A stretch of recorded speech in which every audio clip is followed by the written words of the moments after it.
I'm going to give you 3 reasons why the new Mini JCW Hardtop is the most fun vehicle in class. We're showcasing the 2025 Mini JCW Hardtop 2-door in Ivory Sunshine Blue Metallic. A retuned suspension, 44 pounds of torque more than the prior, a boost that increases horsepower, and a 0 to 60 under 6 seconds. I'm Anthony from Hawkeye Rides, and we're going to go over some pros and cons. I'm going to compare this against the competition to reveal the 3 reasons why this is the most fun vehicle in class, starting off with the go-kart ride to it because of the wheel wells.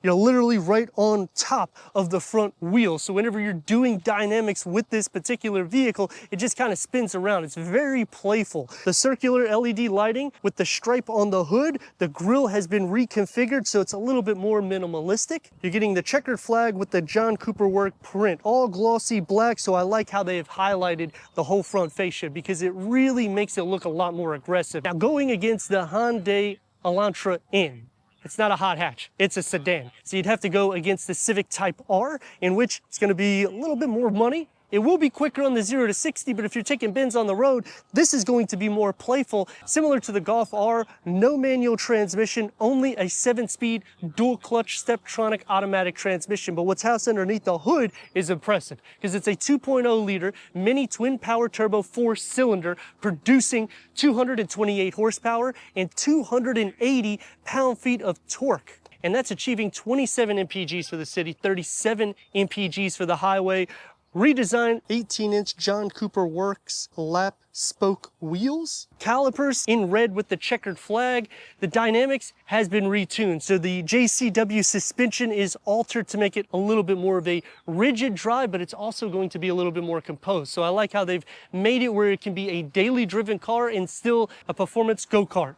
Chili red on the side view mirrors and on the roof with the dual moon roofs, keeping the heritage alive with the RC antenna instead of adding a shark fin antenna. Glossy black around the whole trim instead of adding the chrome, so it does look a lot more sporty. Adding the gloss black around the fenders and the lower skirt. The first reason why this is the most fun vehicle in class is because of the wheelbase and the way the car handles, literally like a go-kart. If you've never driven a go-kart, the whole reason why they stress this is because when you take a turn, you're literally going with the turn. No vehicle does this except for Mini. And they offer a convertible, and you can also get the Countryman in the JCW. So you have a few different flavors when it comes to the Mini. It's no longer going to have the Cooper name. It's just going to be JCW. The rear will get the Union Jack lighting that goes into the glossy black with the John Cooper print. All the badges are blacked out, and look at the spoiler that's on top of the third door. Just makes it look a lot more athletic. The lower, they give it the treatment that it needs, but only giving a single exhaust. I wish that it had a dual exhaust in the center that was exposed. It just would look a little bit more playful. It just feels a little naked. Front and rear parking sensors and a reverse camera. The glossy black, it does a good job overall. The styling on the exterior, this is the way Mini should look on an S. For the JCW, it does need a little bit more attributes, like I was saying, have the dual exhaust that's exposed, and maybe not give it such a minimalistic style. But let me know your thoughts about the new Mini JCW 2-door hardtop in the comments, because for me, the second reason why this is the most fun vehicle in class is because of all the styling attributes for the exterior, because none of the competition does it like Mini. Quick release, going into 8.9 cubic feet of storage, and you'll have a little bit of storage underneath here. They used to have a little clip that would hold it. I guess they don't do it anymore. You can move the privacy cover by just pulling these tabs, but since the seats are right here, I'm just gonna pull these tabs right here to split fold the rear bench at a 60-40 split, maxing cargo to 34.4 cubic feet. We need to go inside, start it up, so you can hear that exhaust note.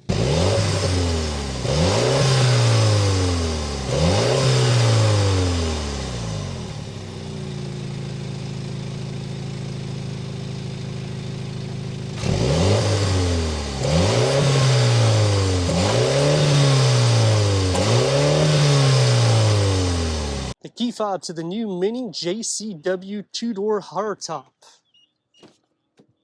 Manual seat adjustment for the front. These are JCW sport seats with the fabric on the top.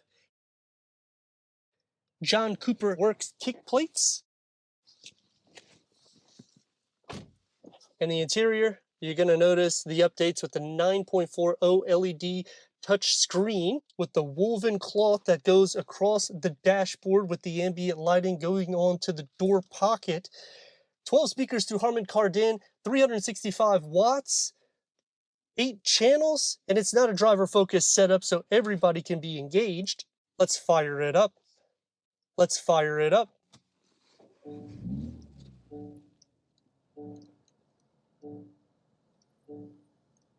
Now you're going to notice with the refresh, we still don't have a gauge cluster. You have a heads-up display that can go through an array of different content. Basically, everything that you need to know for your driving. The 9-inch OLED screen configuration, I like that they have made it where it covers up the whole screen. So it is a lot better than the prior 8.8 that just had it here and there was plastic on the top and bottom. Apple CarPlay, Android Auto, Sirius XM, AM, FM, streaming Bluetooth audio. Put it into reverse. And we got a reverse camera, the trajectory expands, front and rear parking sensors with backup assist, which means whenever you go forward, it will record how far forward you went, and then when you put it into reverse, it'll go exactly the same direction. It's going to have a flat dashboard layout, auto dimming rear view mirror, and the side view mirrors are because of the comfort package. Leather wrap steering wheel, it's perforated on the side, and this is John Cooper Works. I like the little seatbelt design that they put into play with the paddle shifts and you get the boost. I just wish there was a gauge cluster here because every time I look up, I'm wanting to see it there and I neglect to see it here. So then ultimately, I'm just looking on this screen here. Now you do have experiences, which starts off with go-kart mode. This is basically your sport mode. Core. Each one will have a different sound to it. Green. That's basically your eco mode. Personal, so you can set this up for your driving experience. Vivid, timeless, and balance. The toggle switches have been redesigned and it's very minimalistic. This wireless charging pad is also because of the comfort package, which you have a little seat belt here that'll kind of hold it, which you would kind of want to do this because whenever you're taking some bins on the road, things can slide around. Sport pedals, you get the cup holders here, a little storage here, and a storage box. 2 USB-C ports, 12 volt. Leg space is going to be a sufficient amount for the front. Headroom is pretty good. You get 2 moonroofs, LED interior lights, door panel and dash configuring together nicely with the cloth interior. And like I said, this is all recycled. I don't mind this color and you can see some red in it. So it makes it look a little bit more sporty. It's going to be more sporty here to rest your arms. So touch up and down for the windows with a small storage pocket, but it still carves out a beverage holder. Moment of truth, the back seat, 6'3", will I fit? That's the room that you have to fit 2 more in the back. You got armrests on both sides with 1 cup holder. There isn't any storage behind the front seats. And putting this back, it's going to be a little bit tight and cramped, but it kind of works. I wish this was lifted up a little bit more so. And then the moonroof is good, but if it was back just a little bit more, it would be a lot better for headroom at 6'3". I do like the sporty seats that come into the back. It's just very tight. If you want to put anybody back here, you might want to consider the convertible. 228 horsepower, 280 pound-feet of torque, 0 to 60, under 6 seconds is what Mini quotes. I've been driving it throughout the day, and it feels a lot faster. We're going to engage it in boost. Let's rock and roll.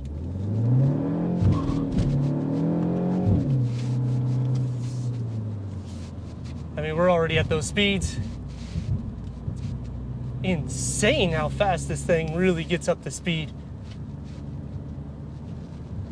Grip, grip, grip. Got the go-kart feel.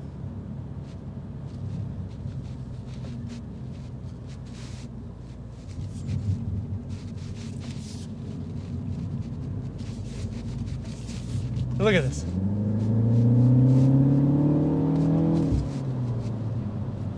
Insane what you're getting, the soundtrack that comes out of it.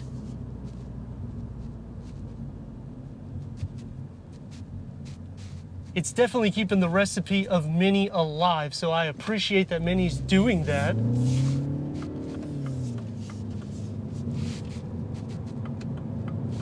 Grip, grip, grip.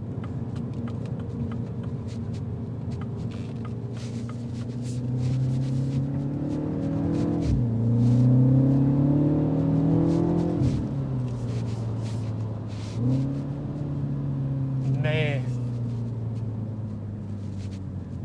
That twin power turbocharged engine is no joke. 7-speed dual clutch automatic transmission. Sliding around. That's what I was saying on the exterior.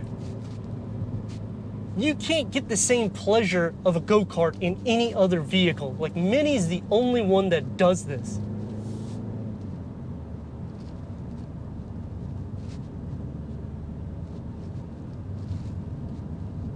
Now, the steering, you don't have a lot of feedback in it. That's the only disadvantage. When I was doing off the line, we had a little bit of tire screech, and it didn't really do much movement with the steering wheel at all. So it just kind of stays the way it is. You're not gonna feel a lot of the imperfections or any feedback there. I feel like the prior gen was a little bit more better with that. The suspension, though, on this is amazing, because even in this go-kart mode, it really drives smooth. So I like how they have reworked this suspension, because this can be a daily driven car. And I've heard on some reviews that they said, oh man, if you have back problems, this and this, you're not gonna like the Mini Cooper. I would disqualify that. I have 3 herniations. I got 1 in my lower back, 2 in my neck, and I have a meniscus problem in my knee. The only con that I have with these seats is that it doesn't have manual cushion extensions.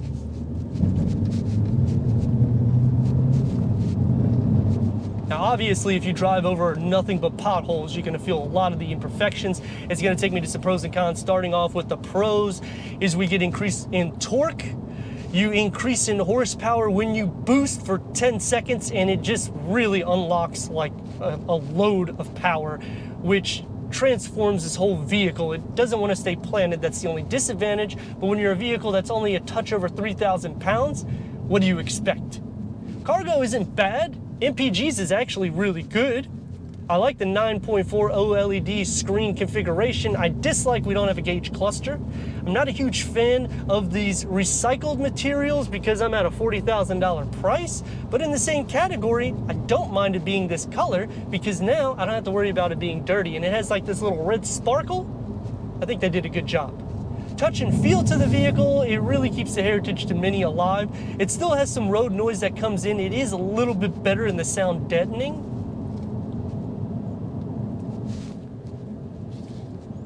Headroom is great, and I'm at 6'3", but we are missing the visor for the side. So if you remember, on the 24 variant, you'd have a sun visor that's on the window side. You now only get the one sun visor. You can obviously move it, and it does not adjust. So that's definitely a con to me because these windows are large.